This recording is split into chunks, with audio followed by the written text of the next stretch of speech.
and welcome to Conversations with Professor Brown.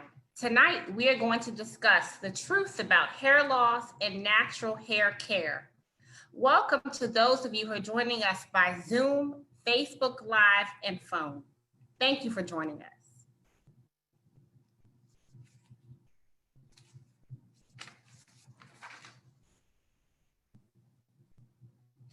It is my distinct pleasure and honor to introduce Dr. Kindred Weaver, a board-certified dermatologist, published author, and national speaker from South Central Los Angeles.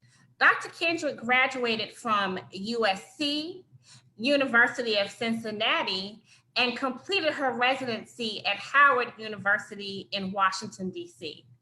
Dr. Kindred is the founder of Kindred Hair and Skin in Columbia, Maryland. Hey everybody, thank you for having me, Professor Brown. You are so welcome. Susan Peterkin Bishop is originally from Jamaica and moved to Brooklyn, New York as a teenager.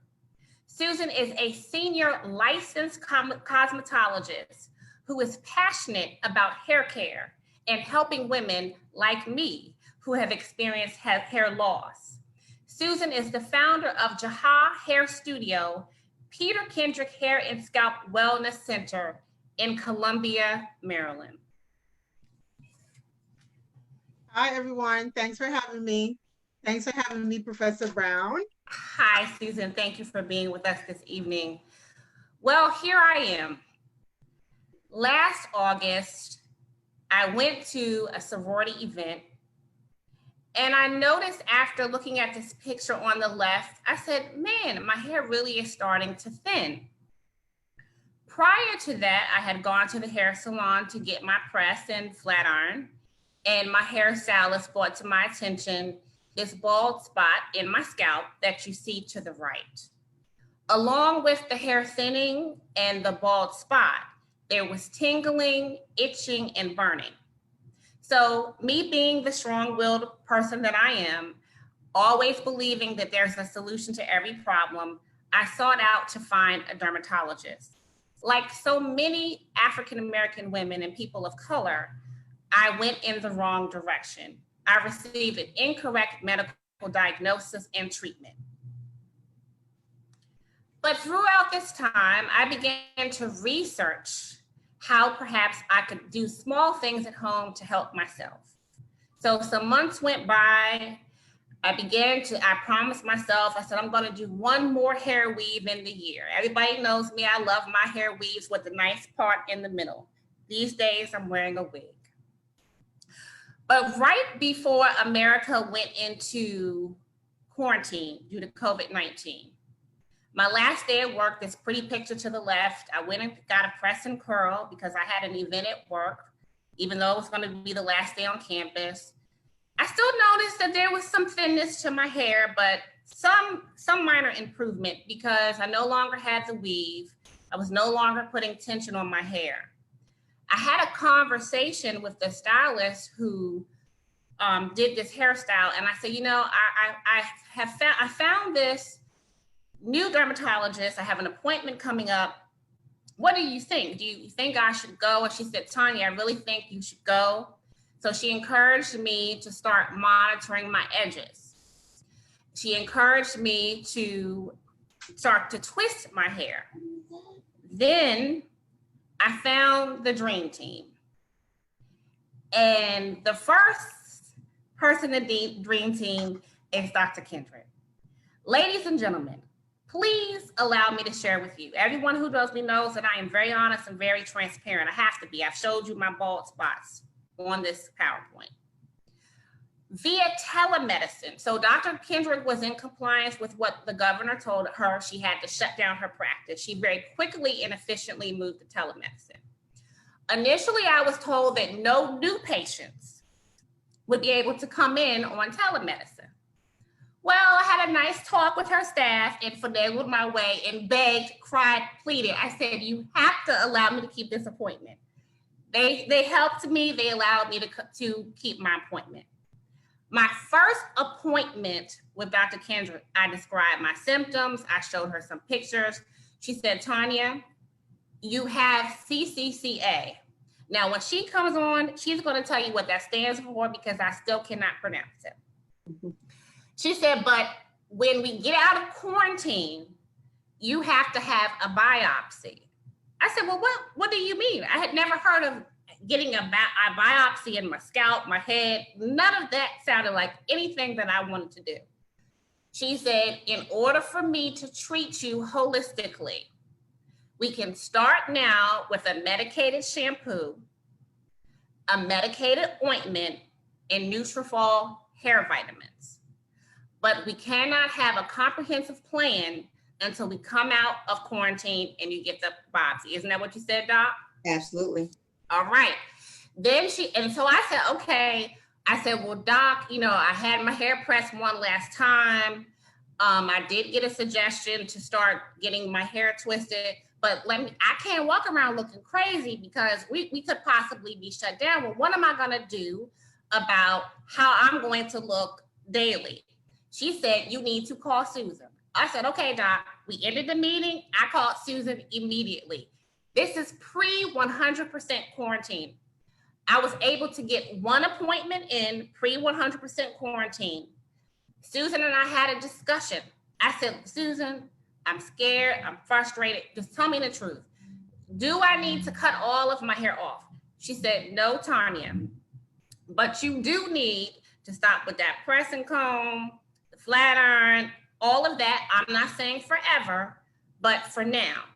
And when Doc opens back up, you need to get the biopsy. I said, okay. So I went in, Susan, she did my flat twist. I was able to buy a wig grip. She told me where to get caps, and we discussed me using almond oil.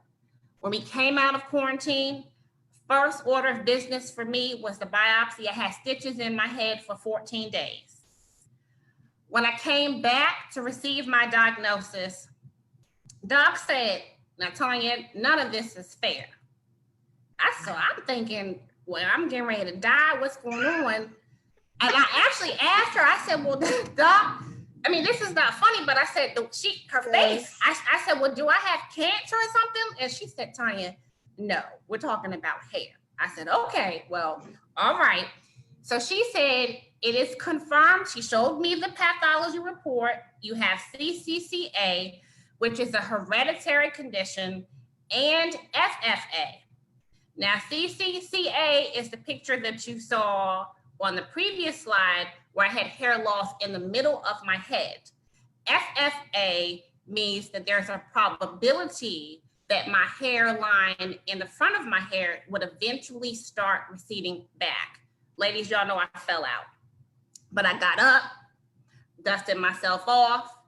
Doc wrote out, and she said, now here are your 10 options, and you get to choose. And I was blown away. She did not tell me what I had to do. She just said, these are your options. So we discussed what my specific treatment plan would be for CCCA and FFA, but she was very adamant that it is imperative for women and or men who have hair loss that the patient work with both the dermatologist and cosmetologist. Dr. Kindred is the only dermatologist in the world that has a licensed senior cosmetologist in her medical practice. So literally, ladies and gentlemen, I go from one medical room to see Doc, and I walk across the hall to see Susan.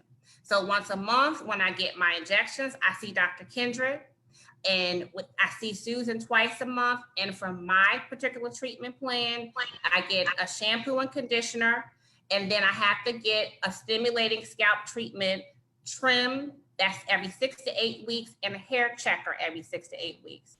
And of course, me being the person that I am and having conversations with Doc and Susan and looking at this picture that I took on Tuesday. This is a picture of Susan. Actually, I came to get my hair out done. I keep my twist in under my wig throughout the whole 2-week time period. So you see tremendous improvement in my hair just from me meeting Dr. Kindred and Susan in March of this year. And I had to walk in the truth of understanding that change can create beautiful things. Embrace it and realize all the possibilities it has to offer. So, ladies and gentlemen, it is my pleasure to now turn the microphone over to Dr. Kindred and Susan, and they're going to share with you the medical plan, diagnosis, consultations, and treatment for CCCA, TA, and female male pattern baldness. Along the way, if you have questions, please type them in the chat. Dr. Kindred and Susan? You have to unmute yourself, Dr. K. Unmute. Why I gotta be the rookie? Tanya, that was beautiful. You know, Yes, when amazing. patients share their story, it speaks volumes compared to what I can do on any platform. So thank you for sharing. And you called us the dream team. Yes, You're I do. actually the dream patient. Oh, You thank listened. you. No, seriously. No, you listened, and you made those decisions. I mean, I'm telling you, so many times we have patients, clients leave there like so overwhelmed and like probably just step away and not dealing with the problem right away. Mm-hmm. But you took action. You know what I mean? You are a dream patient client. Yes, thank you so much. Yes. Thank you so much. Yeah. Well, ladies, take it over. So we have CCCA, which you guys see stands for Central Centrifugal Cicatricial Alopecia. So central, meaning that it starts at the center of the scalp. Now, what we have to recognize is that dermatology used to be a luxury for Blacks. So stylists were the experts. And stylists know just a condition where they call it a sweet spot or a tender spot. And that's usually early signs of CCCA that they're recognizing. So it starts at the center. Centrifugal, meaning it starts small and it spreads. It almost always spreads. Cicatricial means it leads to permanent scarring. So this is one where you need to treat it early, because if the scar destroys that follicle, that's it. I've lost the opportunity to grow a hair there. And then alopecia, which is just hair loss. So I'm gonna talk a little bit about the physiology of it, and then Susan can go into more of what she sees as well. So it was a Black dermatologist in North Carolina and one in South Africa who worked with some geneticists in Israel. They found out that it was caused by a gene that encodes an enzyme. So genes are just blueprints or codes for proteins, and enzymes are just proteins that make reactions happen better or faster. In this scenario, the enzyme is responsible for folding and molding the set of proteins that form your hair follicle. In CCCA, there's a defect in the gene, so there's a defect in the enzyme. That enzyme is defective and it doesn't fold those proteins correctly, which then do not form your hair follicle appropriately. You now have a bad product. And the purpose of your immune system is to do surveillance and rid your body of bad products. So as far as your body is concerned, if you have CCCA, you should have, those follicles need to be destroyed. But that means we're working against your body. And anytime the body is the problem, especially when it's your genes, there's no cure. So there's certain treatments that we do, and I definitely won't go into all of them. That we do, but everything has a consequence. Everything that actually works for hair comes with a catch. So you can't just run out and buy this or try that or do X, Y, Z. You have to find a dermatologist with a niche in hair loss. Right, Susan? Yes, most definitely. Most definitely. Yeah, and Susan's on the front line. Stylists are on the front line. So I usually like for you guys to say what you guys see, because you guys see the patients before we do. Yeah. So definitely, you know, going back maybe about 10 years ago, I noticed, starting with myself, that itchy burning that you you spoke about Tanya and the thinning, but I thought it was because I had locks. So, I cut my locks, but I still had it. And then I also started to notice that a lot of my clients had it, and it presented where the skin was actually darker in that area, and the thinning. So of course, me, being a natural hairstylist, also, licensed cosmetologist, but specialized in natural hair care. I'm like, okay, I'm gonna get some of the natural herbs and all that kind of stuff, put it together. So I did some research, and I put all these herbs and essential oils together that it says take care of itchy, burning, antifungal, antiseptic, all that kind of stuff. And I'm like, I'm gonna start using it. And it helped, it kind of soothed, but I realized that it wasn't really stopping the problem. But I would still use it over the years. But then all of a sudden, then within the next 5 to 7 years is when I realized if I saw 100 females for the week, literally like half of them, at this stage, I'm in the cosmetology world for a while. So a lot of my clients are my age, 40s, 50s. And I'm like, okay, so something is going on at this age group.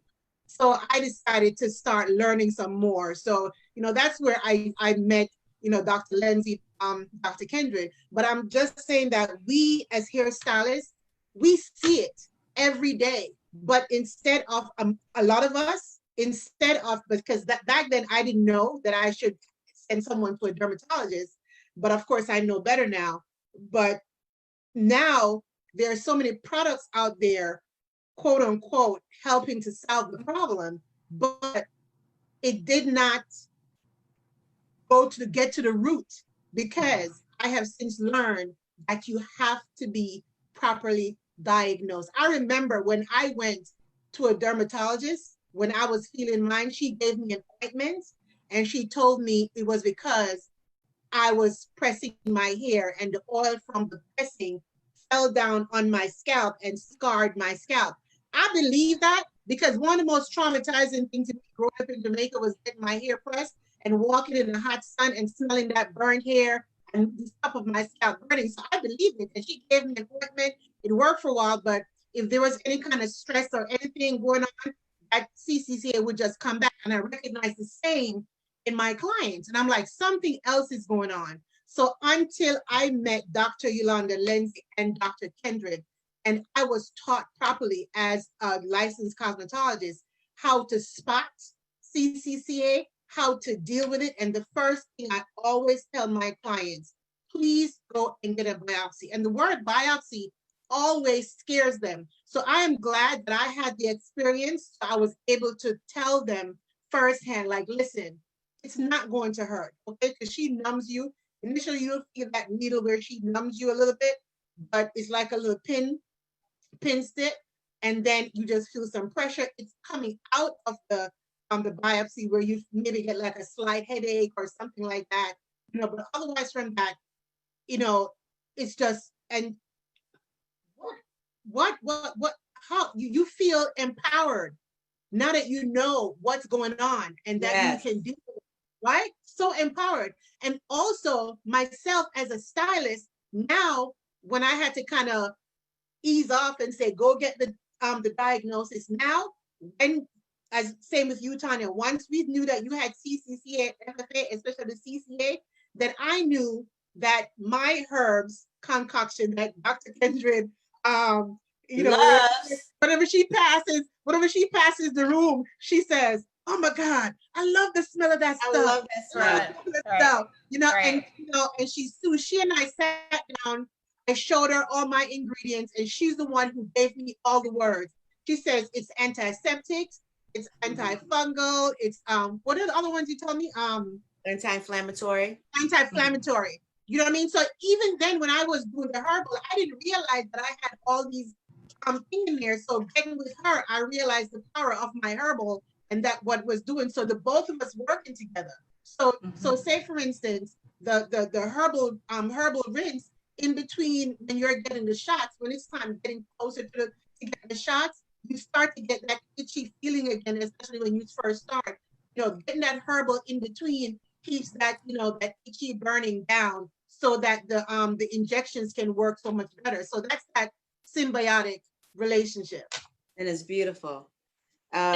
Susan, can you just speak briefly about also based on the diagnosis, how you make the decision to style the hair? So for example, I used to always want my hair twisted going straight back. Mm-hmm. And then when I told you that I had FFA, you said, no, ma'am, we're going to the side. Can you talk about how you and Dr. Kindred arrived at that point of really knowing what's the best way to style the hair based on the biopsy diagnosis? Well, before I became a licensed cosmetologist, I was a braider, right? In New York. I started out braiding. And one of the things that my mentor and teacher in braiding, Diane Bailey, if someone came into us back then with thinning edges, we would never give them cornrows or anything going straight back, because back then, I don't think we truly understood exactly what we were doing, but we knew that it was a lot of pressure.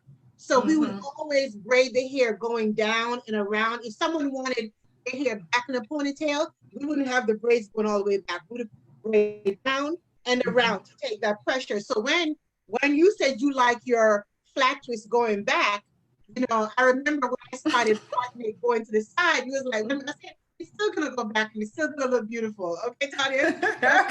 So I kind of curved it and then went around your hairline, like curved and went around your ears and curved. And when by the time I finished up top, you had this nice pattern up top and you were like, ooh, I like that. So that's what, and it eased the pressure, especially with you having the FFA also, ease that pressure off of your edges. Yes, and I just want to say those of you who are joining us via Zoom and Facebook Live, that one of the biggest blessings of the setup in the medical practice is that it's a private suite. Yes. So I'm able to, if I was having a bad day or if I was feeling overly insecure about my hair loss, I could say, Susan, would you mind closing the door? Yes. But she knows now, I'm just wide open. But in the beginning, she closed the door, right? Because I was a new patient. And so unlike a traditional hair salon where you may feel like, oh my gosh, everybody's looking at my hair, even though they're probably not, but you come with that feeling of insecurity or, but this is really, and then this is also a wonderful time. I always had through the years a habit of taking my computer to the hair salon. I sit for that hour and a half with Susan. I listen to my spa music and we practice COVID-19 rules we have on our mask.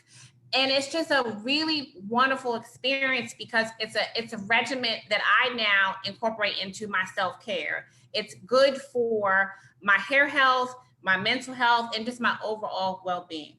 But I'm not gonna you're on top of it. You're on top of it as soon as you leave, I get the notification for your next appointment. Yes. I book out a month at a time. Yes. All right, so let's transition now to traction alopecia, TA. Yeah, and I was just gonna add, Susan and I sat down and looked at these diagnoses and came up with protocols. Yes. And that's why the diagnosis is most important. Because even if you see Susan, the first thing she wants to know is what is your diagnosis? That's right. She knows which protocol to implement. And traction alopecia, that's the one that is 100% preventable, right? And that's us ripping our follicles out of our scalp. Now, if it's not too severe, or if it doesn't go on too long, it's reversible. It's temporary. Let go of neat edges. Susan always says our culture is too obsessed with neat edges. Too obsessed, yes. And remember, you don't have to have a painful hairstyle to get traction alopecia. Exactly. So yes, if it feels painful, the edges like this, okay, you're probably gonna get traction. But sometimes it's just, you can get it, my guys can get it from a helmet. My basketball players get it from wearing headbands all the time. My ballerinas get it because they always have the hair in their bun. It can be friction. It can be something pulling, and it can be something pushing. on your hair. The treatments that we do depends on what's going on. If it's actively inflamed, that's the bumps. Or if you feel discomfort, then I'm either giving you a cortisone injection or a topical cortisone. There's quite a few treatments we can do, but if you waited too long, like in the picture in the bottom, I guess left for you guys, I do see some follicles, but some of those follicles are scarred in and want to return. And now we're talking about hair transplantation. Hair transplantation isn't bad, but it's not like I have an endless supply of hair to fill in the sister's edges. So we want to save you before you require any hair transplantation. And the most important part about any treatment for traction alopecia is to stop the hair care practices that led up to it. And that's where Susan plays a really critical role. And here's where it gets a little bit difficult for me, but I always try to meet that challenge, because when you have the traction alopecia, and then now you're wearing a wig, and the wig is still rubbing, you know what I mean? I try to explain to the clients, like, listen, yes, you have to, if you're gonna wear a wig, you need to spend some really good money on that wig. You need to be a custom made wig with so that you can have the edges that it's real soft and it's not going to be pushing and rubbing. It stays where it is. And on that wig, then you need that wig band, a smooth wig band. And not all wig bands are created equal, because sometimes when the client take them off, you literally see those little rolly little things on them, like when sheets are it's rubbing, you see those little balls on it. So that means there's some traction going on. So if your wig band is doing that, then it's not doing what it's supposed to do. It should be smooth all the time. Okay, you put your hand over it, it should be smooth, because then that's what your hair is feeling smooth. There's no kind of traction. I see the nets and stuff that they use under those things. You stay there, they rub against your hair, the hair gets caught up in it, and when you pull that net off, your hair goes with it. So something simple as when you wear a headband, make sure you have 5-6 headbands for the week, because that headband has sweating there, it's dirty, and you're still gonna put it, that hair area is still sensitive. So what I usually encourage my clients to do is just to reveal, just accept it, because if we can just air it out and we can figure out a kind of hairstyle that, maybe coming forward, or even if you wear the wig, you only wear it a certain amount of time, just different options we come up with. But I really, truly try to tell them, like, deal with the situation, even get a short haircut, taper it, put some, they have some little gels that you put in, you kind of fill in until Dr. Kindred can do the treatment, and we see how much hair we can get to grow back in. So I always say it's better to just, accept it, which I know, I can say it real easy. I know it's hard to do, and I always keep that in mind, that for some patient clients, that's very hard to do, but I try. But if not, then we go the wig route, but I always make sure that they're covering properly.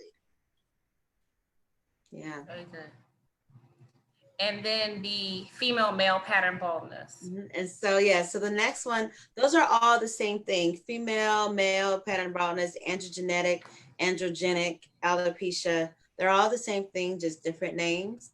That's the condition where your own testosterone, your own hormones came in and started miniaturizing the hair follicle. And your hair follicle is as important to your hair as a root is to a plant. So if you have a miniaturized root, you have a little withered, weak plant. It's not that your testosterone levels, if you go get your labs done, are necessarily elevated. In fact, a lot of times the blood in your arms does not tell me what's happening with your scalp. We still check blood work just to be complete, but it's usually not useful at all. So don't be too upset with your dermatologist. They don't check labs. We just do it to be thorough. But your own testosterone, regardless of the levels in your blood, can miniaturize it. And it's just because genetically, that's the characteristic of your body. So we do things in a few different ways. And every treatment that we do is broken up into sections. So there's certain things we do to just grow your hair. Minoxidil is one of them.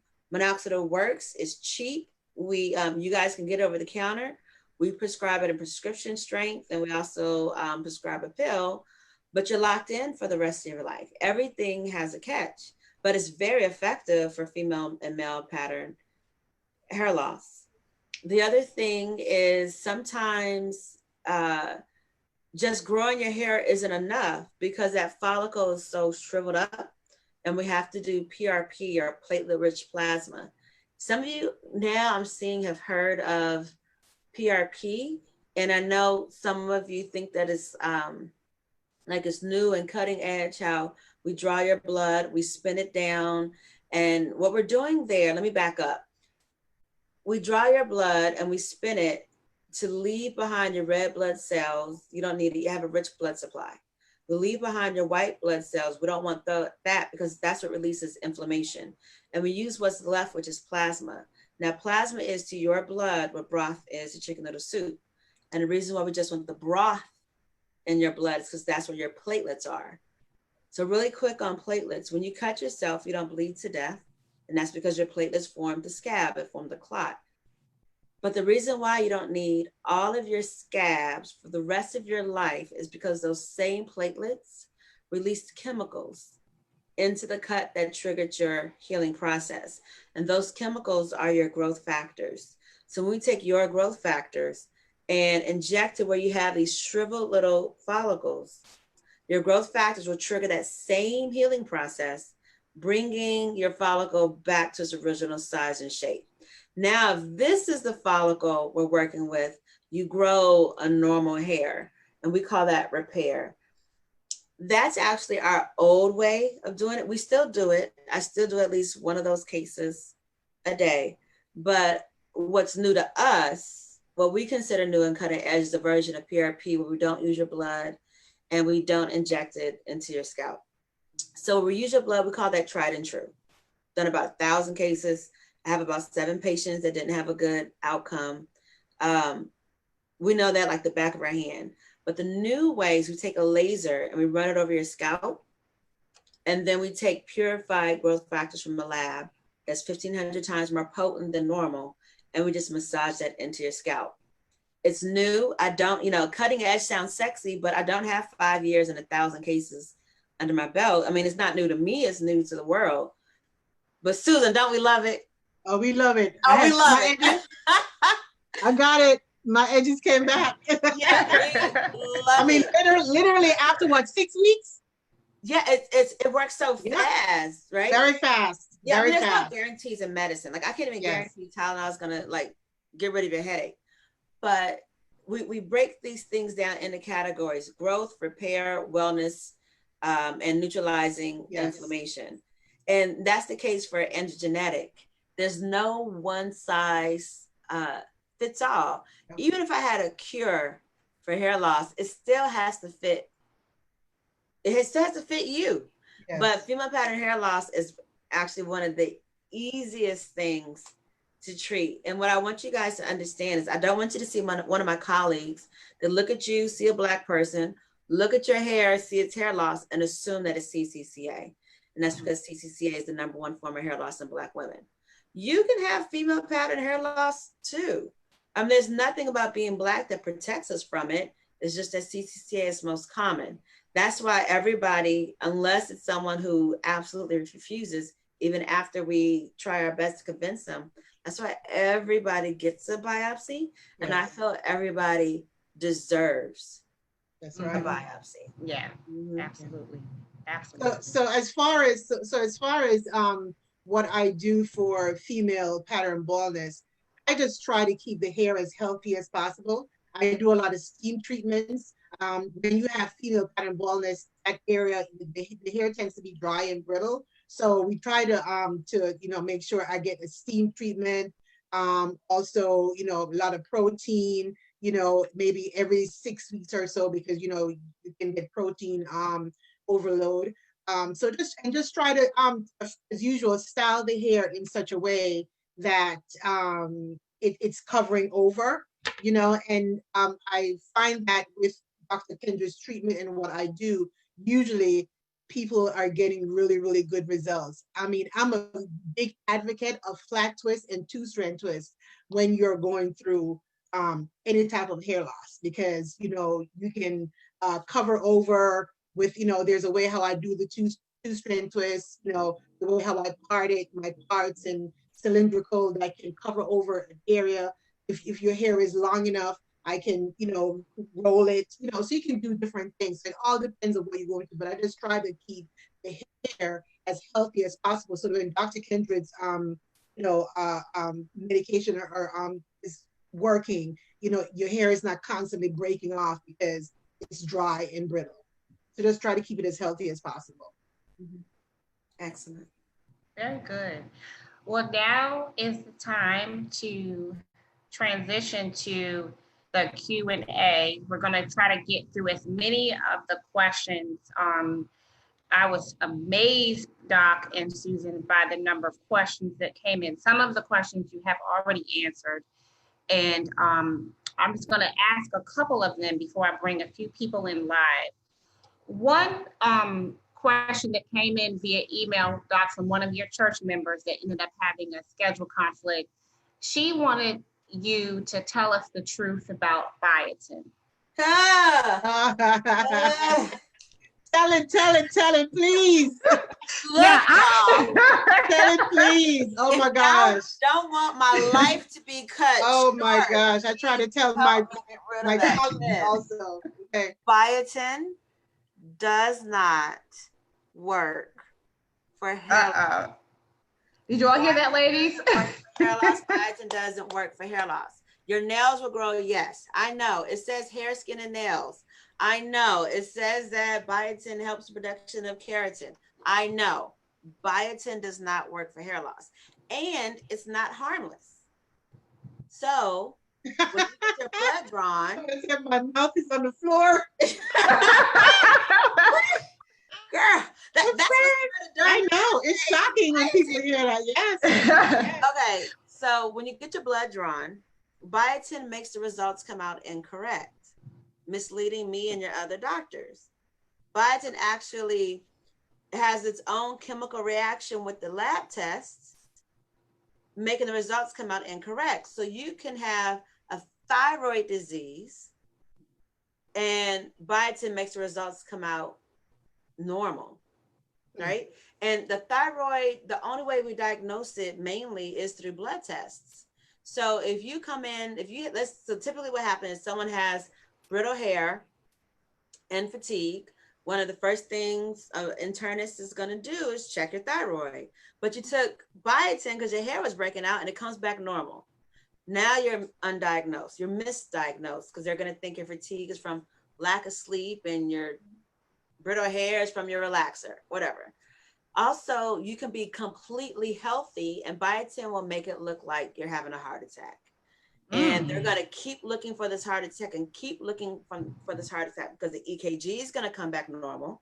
Then your echo is going to come back normal. Now they're going to be cutting you open looking for this heart attack.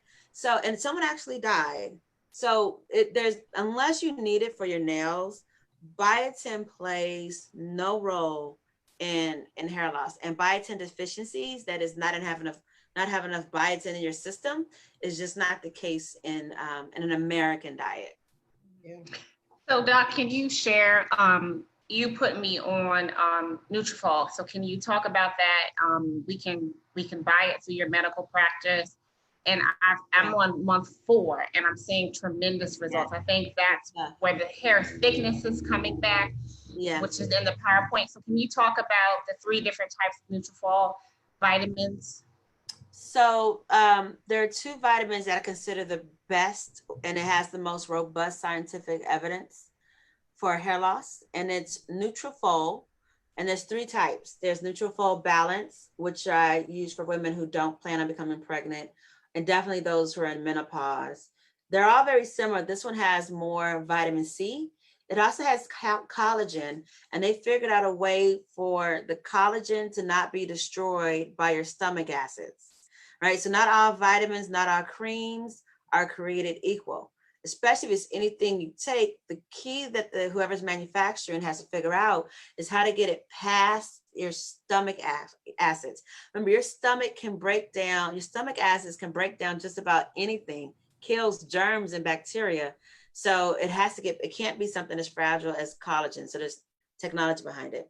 The Nutrafol Men's has more saw palmetto than the others. But more importantly with Nutrafol that I like is there's an herb called ashwagandha, which is a very, very powerful antioxidant, and it actually reduces the effects of stress on the body. And Nutrafol has probably done one of the best jobs of getting the ashwagandha into your system, because we find as you can take ashwagandha and then we check your blood and it's not there. It didn't get into your system. The second best is Viviscal Pro. And you can buy Viviscal over the counter. It's not quite as effective. Viviscal Pro is the one that you want. I know both of these companies, the competition is like this, you guys. So I consider Nutrafol the top, but that's 4 pills, and some people have trouble following. So sometimes I find patients only taking 2 pills. That's when I switch you over to Viviscal Pro. Okay, so Viviscal Pro is easier to swallow and it's only 2 pills. So some people I have to put them on that one because they're not taking 4 of Nutrafol. Okay. They both contain biotin. So you got to stop your labs about a week before. You got to stop the vitamins a week before your labs. Oh, wow. So Doc, can you take both of those vitamins at the same time? No? Okay. All right. We're going to bring in Dr. Francine Edwards. She submitted a question via email and confirmed that she would go live with us. So come on in, Dr. Edwards. Hi, how are you? Hi. Hey. Hello. How's it going? Good. So my first question is, what do I do with the stockpile of the my COVID stockpile of biotin that I purchased, thinking that my hair was going to grow while we were locked away? But seriously, extremely enlightening tonight. I appreciate you all. I love you, Tanya. I love you too, Fran. I honestly and truly thought I did my research about biotin because I am experiencing the menopausal hair loss. So what would be your suggestion for me? And I do have a high stress job. So I don't know if high stress job, menopause, life, all that stuff contributes to the damage and the breakage. I have stopped relaxing my hair. So we'll see how that goes when I take the braids out. But what is your suggestion for me? And probably a little bit beyond vitamins. Is there anything I could be eating? Different things I can do health-wise to kind of support the hair growth? So the first thing you need, sis, is a diagnosis, but you're a doctor, so you know that, right? Like, we can't even talk, we could talk about treatment, but we don't even know your diagnosis to know what lane we should be in. So you can at least start with Nutrafol or Viviscal Pro. Nutrafol you can find online. The only thing I don't like about it is that there are counterfeit versions of Nutrafol that are floating out there. You can get it from the office. We'll give you the contact info later. But the first thing is, what is it that we're treating going beyond the vitamins? So you sound African American, so most likely is CCCA, particularly if you feel any burning, itching, tenderness, soreness of your scalp. But female pattern hair loss is the #1 form of hair loss in the world. So I'm not going to assume it's CCCA. So where do you live? I can tell you who to go see. I'm in Delaware. Delaware, the last Black dermatologist you had left. She's in Pennsylvania. What's the next closest? What part of Delaware? New Jersey closer to you or Maryland closer to you? Either or, Maryland or PA. Because we're about 30 minutes from Philly. Oh, you have Jennifer David, Dr. Jennifer David. Tell her I said hi. Okay. I will reach out. But thank you. I appreciate it. And I don't have any itching, burning. I don't have any of that going on. That's good. But it's just, I just noticed shedding of my hair. I've always worn my hair short, and I noticed in the crown a lot of shedding, and there were some bald spots. But I had been using just a hair conditioner, and I've noticed the bald spots are thickening and the hair is thickening, and I am intent on trying to keep the chemicals out of my head. Good. Okay, yeah, call Dr. David. Okay. Thank you. Thank you, Fran. All right, we're gonna bring in now Winnie Brinkley, who wrote a question. So, Winnie. Good evening, Sora, Tanya, and ladies. Hi. Hi. But I wear my hair cut very close. But what I'm trying to find is, what is that product for natural hair that can help give me that shine? Because the majority of the time when I look at my hair, especially throughout the day and after I put my products on, it seems to be very dry. So Okay. what do you use? Okay, can you tell me how you apply your products in the morning and what type of products, what consistency? Is it creamy? Is it more like a lotion? What is the consistency of your products? I'm going to say it's a combination of both, because sometimes I'll use the pink moisturizing lotion, and then I will use the Cantu product lines. Okay, so. And I just basically rub it in the hair and just go from there. Okay. So, unfortunately, Miss Winnie, you have used two of the worst products out there on the market for natural hair. Oh. Have you heard of Design Essential? No, I haven't. So Design Essential have some really good products, but then I'm also going to tell you that you can literally create your own. So here's the thing with not having dry hair and to have that sheen. Well, first thing of all, I'm going to tell you, natural hair has curls and textures, right? So when our hair is healthy, it's not necessarily going to shine like a flat, smooth surface. The light is reflecting inside, so the light is not outside. So because your hair is not shiny, that is not healthy.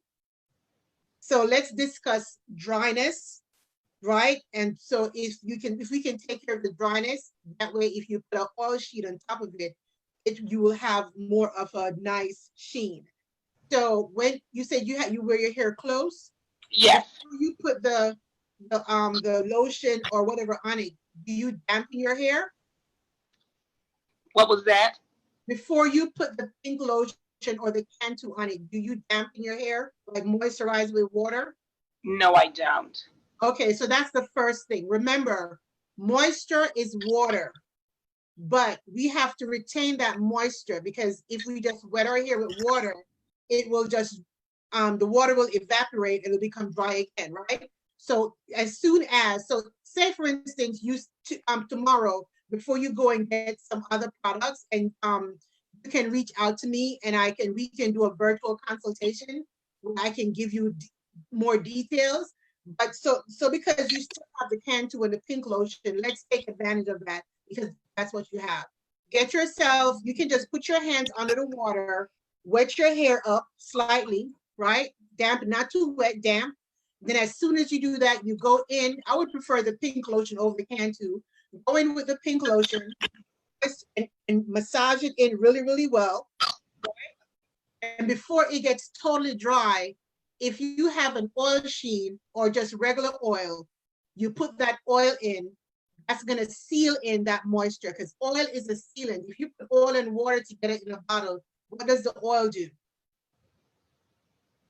Up to the top. But it rises to the top. Yes, so it's sealing. It's over the water. So your hair is wet, and the lotion, pink lotion, is an emollient that traps the wetness, and then the oil seals it in. So that's how you keep that moisture in your hair. Okay. Okay, so try that, and then get in touch with me so we can do a personal one-on-one virtual consultation where I can introduce you to some more products. Okay. Thank you very much. You're welcome. Thank you, Wendy. And Susan, another question that I received via email is what products do you suggest at home, shampoos and conditioners to try to prevent split ends? Okay, so if you're talking about split ends, you want to get a trim. Okay. Straight up. Well, that's simple. Yes, Trim. real simple. You want to get a trim. Okay. You want to get a trim, and then one of the big mistakes that we make when we use conditioners, we put it all over our hair. Conditioner is for hair, it's not for your scalp. So when your hair is what you put in conditioner on, you put the majority of the conditioner on the ends of your hair first, and maybe whatever is left, you can work it up, but conditioner on your ends first. And just exactly what I explained to Miss Winnie before, that's how you moisturize your end. Okay. A lot of you know it as the LOC method, but as licensed cosmetologists, we do the LCO because we know the oil is the sealant. Okay. Nicole, did I unmute you to bring you in? Yes, you did. All right. Roll. Let's roll. What's your question, Nicole? Well, first, I think I'm a little overwhelmed because I was on the biotin for quarantine whole kick like Dr. Edwards. So I was like, okay, well, quarantine. Okay, I'm going to come out. I'll have thick, nice curly coils and I'll be ready to go. And I've had the opposite effect. And so, I when you said that, I think I was the one who had the jaw pick up off the floor. Oh, okay. I thought that as well. I guess I'm natural as well. And I'm gonna make an appointment. I'm a believer now. I'm like, okay, Dr. Kindred, okay, Susan, you have it. I was concerned about like with the vitamins and oftentimes when you start some of these regimens, when you stop, you see a difference. So what is something that is just tried and true, 3 good steps for good hair care, or 5 good steps for good hair care for African-American women?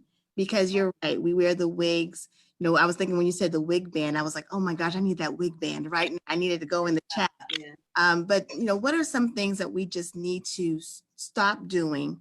And not so much as just the alopecia, but just what would allow us to just have a healthier coif? Or what can we do? Because I think that there's some things that we might be doing sometimes that is self-sabotage. Yeah, that actually falls right in Susan's lap. Okay. All right. So how often do you shampoo? How often do you really need to shampoo? We need to break away from always putting stuff on our scalp, because majority of the time, a lot of us create enough natural oils for our scalp and concentrate on the ends of our hair. Because whenever we say our hair is dry, we're feeling that texture on the ends, and we need to just smooth that out a little bit more. So I would say, make sure. Stop greasing your scalp. That's yes. I was trying to be nice, stop greasing your scalp. Okay. There's no need to grease your scalp. If your scalp is healthy, you don't need to grease it. Don't need anything on your scalp. Yes. To me personally, the only time you're supposed to putting anything on your scalp is when it was prescribed by a dermatologist. Otherwise, from that, if you and also if you have seborrheic dermatitis, which is another scalp disorder, then you need to cleanse your scalp a little bit more. But here's what I tell you: have a good clarifying shampoo, and your clarifying shampoo should be a gel-like shampoo. And when you use your clarifying shampoo the first time, it doesn't really need to sud to get your hair squeaky clean. Okay? Just make sure you use it really, really well. And I always tell people, put the shampoo on your scalp, because you want to get your scalp clean first. Because if your scalp is not clean and it's clogged up, then we have major issues. Go in and really massage your scalp and get your scalp clean. And when the water is rinsing out, you rinse out and pull, rinse and pull. So you're pulling that dirt from out of your hair. Okay. Follow up with a moisturizing or a conditioning shampoo.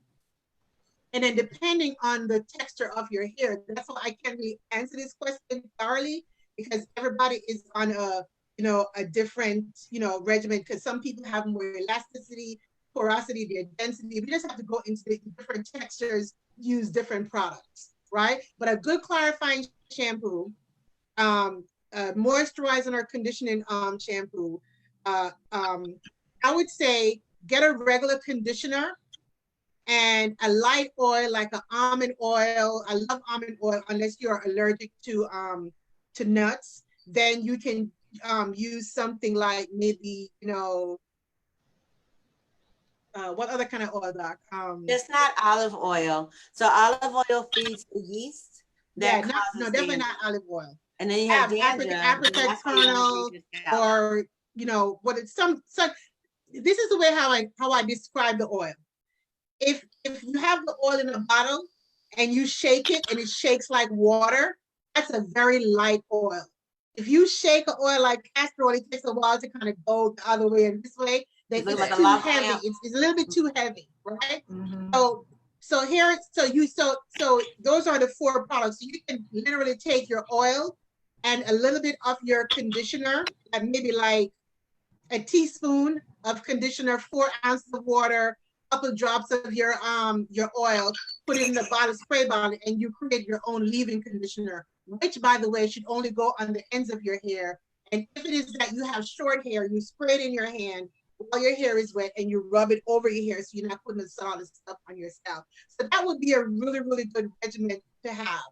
So to clarify, moisturize with a conditioning shampoo, moisturizing shampoo, and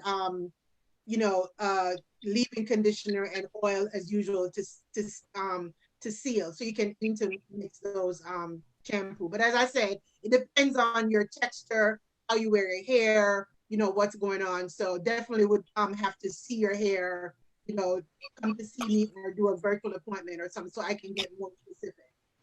Well, that's definitely in the works. Rules. I would just say don't grease your scalp. Wash your hair every 1 to 2 weeks. Mm-hmm. Get rid of the relaxer. And when you wear braids, you got to get a style where you can still clean your hair. Thank you so much. You just debunked about 3 other myths that I had in my arsenal. So I really appreciate that. I mean, I think every one of us have sat and had our hair greased or greased our scalp. Absolutely. Something that is just something that, when you grease your scalp, olive oil, again, something else that was, has gone around as a trend, so those things that are definitely things that I have done. And so I look forward to our appointment, Dr. Kindred. And thank you, Tanya, for having me. Oh, you're welcome, Nicole. We want to bring in Brenda Porter from Atlanta, Georgia, who has a question about her alopecia diagnosis. Brenda, are you there? Just froze.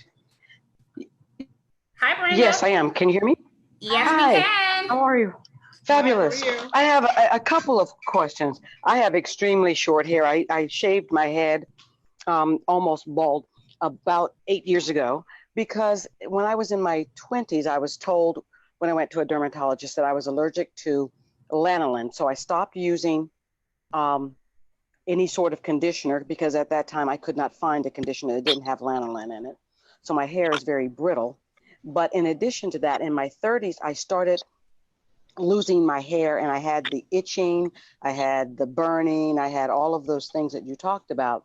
And at one point I did go and get a biopsy. I was told I had alopecia and I had some up near my forehead, I had some male pattern baldness.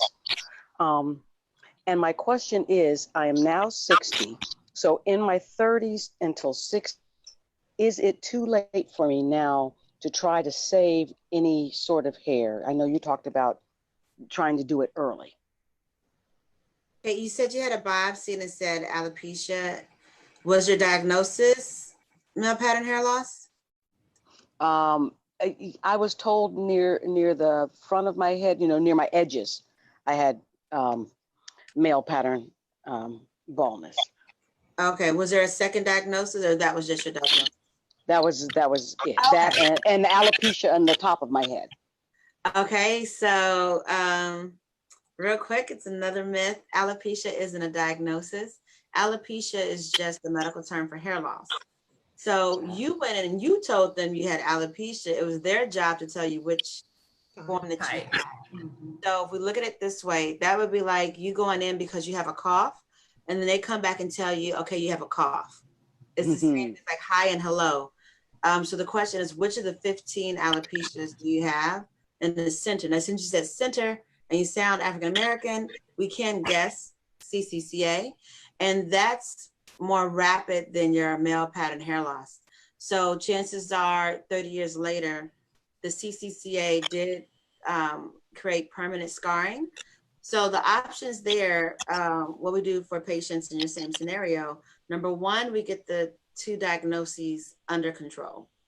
And it's a lot that we do. Once it's under control, then we try to repair whatever follicles are still present, and that's with platelet-rich plasma that we discussed.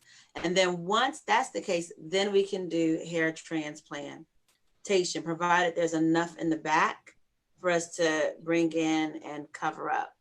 So too late is really only a matter of how far you're willing to go. And you're in Atlanta, so you have some outstanding dermatologists there. Sumaya Taliaferro, Tanisha Finch, and Tiffany Clay. Okay, I need to write all of those down, or would you put them in the chat so I can? Not a problem. Thank you so much, because I've so many times thought that maybe I should just go ahead and shave it all off and go completely bald. Because I am in the top, So it'd be great if I could save some of it. Yeah, I say try. I think it's worth trying. Definitely try, yeah. Thank you. Welcome. Thank you, Brenda. We have time for 2 more questions. One of the questions is an excellent question, Doc. It came through for you about insurance and the treatments. Can you just give us a brief overview of medical insurance and the hair treatments? And I'll try to keep the answers a little shorter to see if it helps. So some of it's covered and some of it's not. It depends on your diagnosis. I'm seeing a terrible trend where insurance companies are covering things less and less. There are literally 2 insurance companies out here that will cover nothing that has to do with hair at all. Some of it doesn't matter. The minoxidil, the pill, for example, is $10 for a month's supply. The shampoo we have is $25, but they won't cover platelet-rich plasma or hair transplantation. So it kind of depends on the diagnosis, your insurance, and the treatment. So the answer is yes and no. Okay, thank you. And the last person I'm going to bring in live for the evening is Katina Evans. Katina, I'm bringing you in. You can unmute yourself. Hi, can you hear me? Yes, we can. Hi. Yes, so my question was for Susan Bishop. Well, I actually have several questions, but the first question is just how should I tackle transitioning from relaxed hair to natural hair? My oldest daughter, she's 22. She has gone through the process, but my hair is nothing like hers. And it was, difficult for her, but she stuck with it. Now, my youngest daughter, who's 12, she'd like to transition from having relaxed hair to natural hair. And I think we're going to try this together, but I have no idea of how to start because our hair, they're so different, basically. Okay. So basically what you need to do to make that transition, if you don't want to do a big chop, is to have some kind of hairstyle that you're not combing your hair every day. And even if it's something like it's every 2 to 3 weeks, like say some flat twists or some 2-strand twists, whatever it is that you do, make sure you're not combing your hair every day, because that line of demarcation between your new growth and the relaxed hair is very fragile. So if you comb, then the hair will break, right? So if you have your hair up in a flat twist and it lasts 2 weeks, when we take it down, we will moisturize your hair, take it down, and comb it out in such a way that you're not having a lot of breakage. There will be breakage, but with less if you keep it in. So, and as we go along, it depends on when you're ready, you'll say, okay, well, I have 3-4 inches, I'm comfortable, let's just cut it from there. Because at some point you're gonna have to cut. It's just at the point at which you're comfortable. You can also, if your hair is healthy, your edges are healthy, you can get braids and put it in, but make sure that it's being done properly, not too much weight, and it's not left in your hair for a long time, because of course, the braids, kind of suck up your natural oils. So make sure you're still moisturizing your hair with the braids, so that you don't get a lot of breakage once you take it out. And make sure you go to someone who understands how to braid your hair when you're going through that transition. But the absolute best way to do it is 2-strand twists, flat twists, twist outs, stuff like that. You're not combing your hair every day. That's what I would suggest. Okay, any special product that you would suggest? No special product, type of product. Right. As I said before, a good clarifying shampoo, conditioning shampoo, and a good conditioner. Make sure you have some good oils, you mix them together. So no particular kind of one product. I'm getting to the point now that I'm not endorsing any products, really, but you have a lot of products out there. Design Essentials, Shea Moisture, Miel Organics. I mean, you have a lot of good products out there. You just have to trial and error and find the one that's really works for your hair texture. Again, I would have to see your hair, touch it, and say, okay, this is a product line that's good for you. This is what, especially since you say you and your daughter have completely different hair. And even though you and your daughter have completely different hair, you probably can still use the same product. It's just that you need to use more than she does. Right. So it all depends. Or we need to tweak the product. Like you need less conditioner, or she needs more oil. So it all depends. So I would have to see your hair, touch it to make sure that I could give you the proper hair regimen. Okay, thank you. And my other question, so I experienced hair loss. Well, the dermatologist told me that it was alopecia back in 1995. I was in college. I had a bald spot in the back of my head, right by the nape of my neck. And then one eyebrow came out. Stress, I don't know. But yeah, exactly. So they administered cortisone shots in both areas, in my brow line and in the back of my hair. The hair grew back, no problem. Now, bring us forward years later into 2020. Back in March, my stylist said, "Oh, you have a weak spot back here." I had no idea she was saying I had a bald spot until I noticed, like maybe about a month ago, that I had a bald spot in the same area. But the brow is still intact, thank goodness.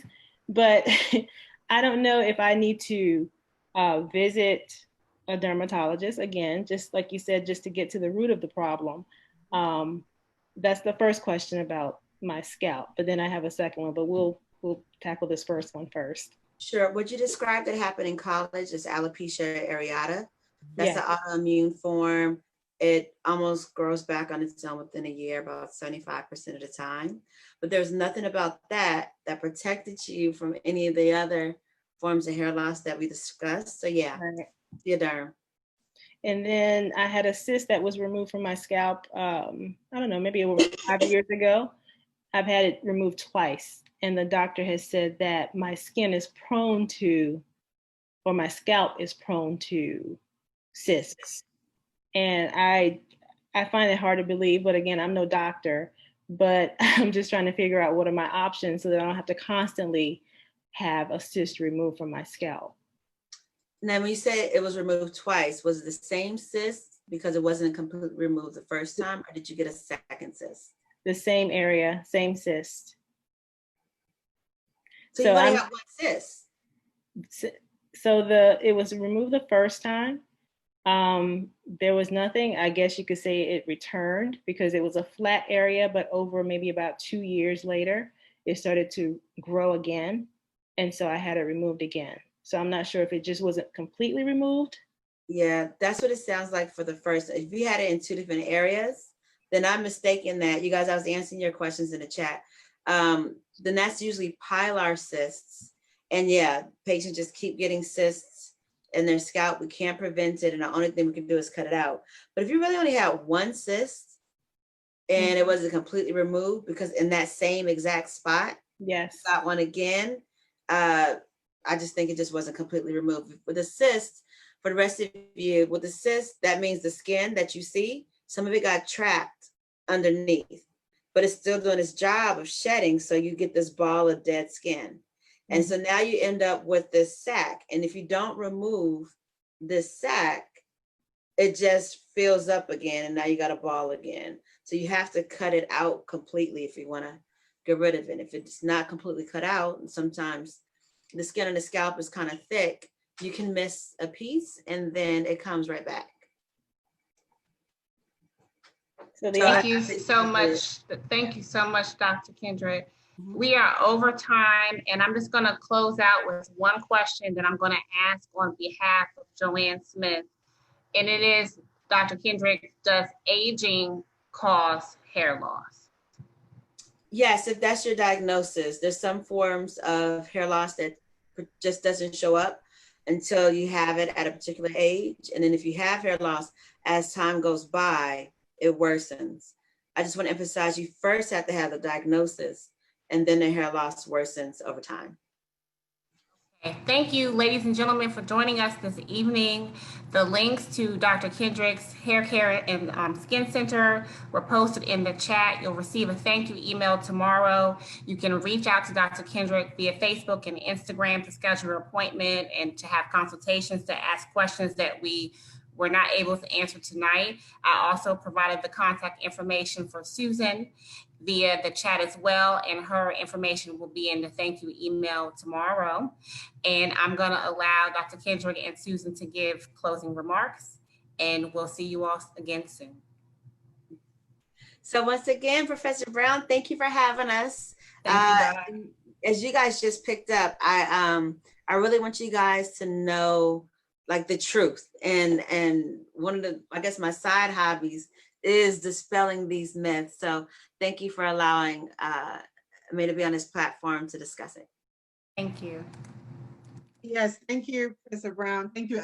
I really enjoyed the conversation, and I love the questions, and I love that everyone was here to learn and to understand. And I like to keep things very simple. That's always my go-to in hairstyling, so that everyone can understand and not be scared to tackle their own hair care, hair regimen at home. Thank you so much, everyone. Be safe, God bless you, and good night. Thank you.